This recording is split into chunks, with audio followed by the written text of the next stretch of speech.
Didn't get into consoles until the PlayStation, and that was really when things changed for me, because I was getting to that age where I could actually start thinking about what does it mean inside of life as opposed to just spending a few hours shooting stuff.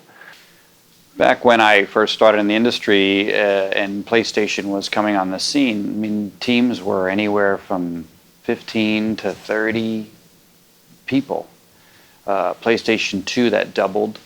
And PlayStation 3, I'd say that it's probably 5 times what it was for PlayStation 2. So the better the technology, the bigger the team has to get. I had the first iteration of the PlayStation,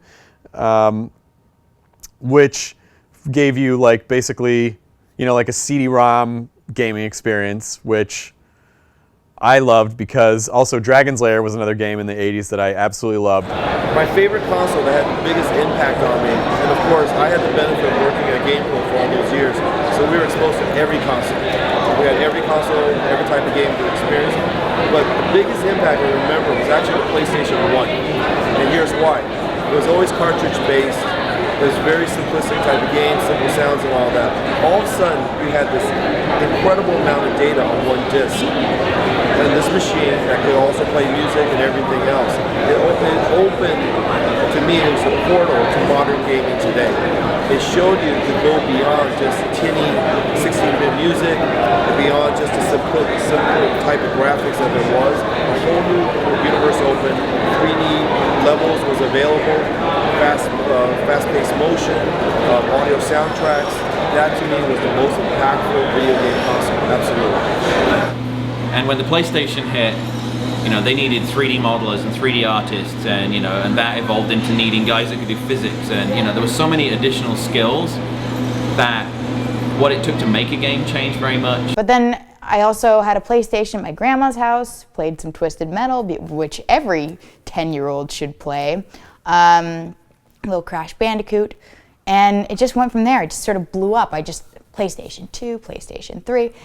And so, what you started to see happening, like the first PlayStation, you really start to see all of the different platforms converging. So PlayStation was a big one for me. I loved, Twisted Metal was a game that I really loved to play. Wild Arms. I think Wild Arms is probably my favorite game because it was in that I was a big D&D guy, and so RPG games are always my favorite. My favorite video game at the moment right now still has to be a pretty old one, Final Fantasy VII. I still play it, still on my PlayStation, and I keep playing it over and over, so I love it. And I'll never forget the day that he came over to my house and we were supposed to go to a girlfriend's birthday party, and I wasn't ready, and I was, who knows, I was hanging out with Sid and he was piloting that airship and it was awesome. And he got so mad at me for wanting to skip the party to play Final Fantasy that he actually ripped my PlayStation from the television and ran outside with it, with me, of course, angrily running after him, and he smashed my PlayStation in the parking lot. Smashed it. I made him buy me a new one. And then we broke up.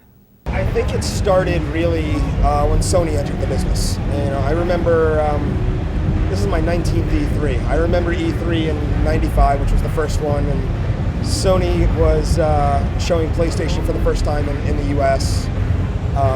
And just, especially at that time, the brand had a lot of cachet. And obviously their participation across the entertainment parts of the business, I think helped bleed into our business to a bit. Now, it has evolved since then, but that was the turning point of where it was not just, it wasn't just hardcore kids in their parents' basements.